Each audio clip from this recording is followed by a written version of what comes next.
He says, on the face of it, the most morally ambiguous character in the Star Wars saga must be Anakin Skywalker. But I think that Anakin is not, in fact, so ambiguous.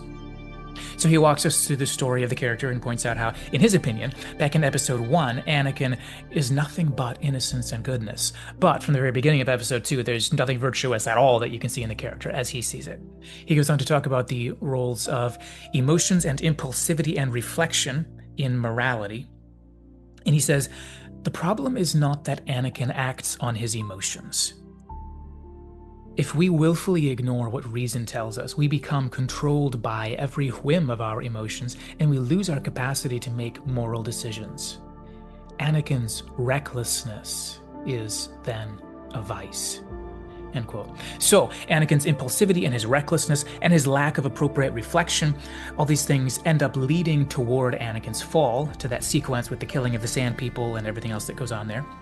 So Dees goes on to talk about the role that love plays in the stories, and he goes back to the Han character arc, where love was what ended up redeeming Han, basically.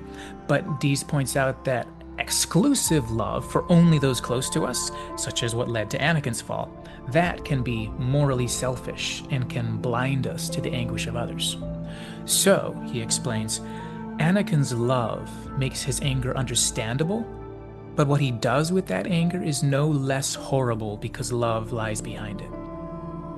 He points out, only our and Padme's sympathy for Anakin as a character prevents us from seeing that he is already an agent of evil. End quote. So Dees suggests that Anakin is actually not ambiguous at all. But Darth Vader, by contrast, who Anakin turns into and who we see mostly starting in episode 4, he actually is, quote, more ambiguous than we might think.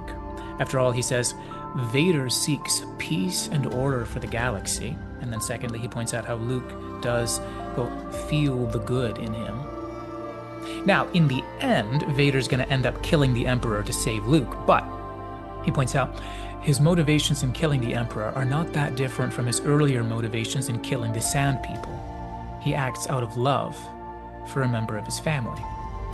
But of course, the big difference there is that this time he is killing only the guilty and he's acting to save the innocent. So the action is quite morally different, but the motivation is remarkably similar. Dees explains, so oddly, at the end of Return of the Jedi, Anakin finally does become a morally ambiguous figure.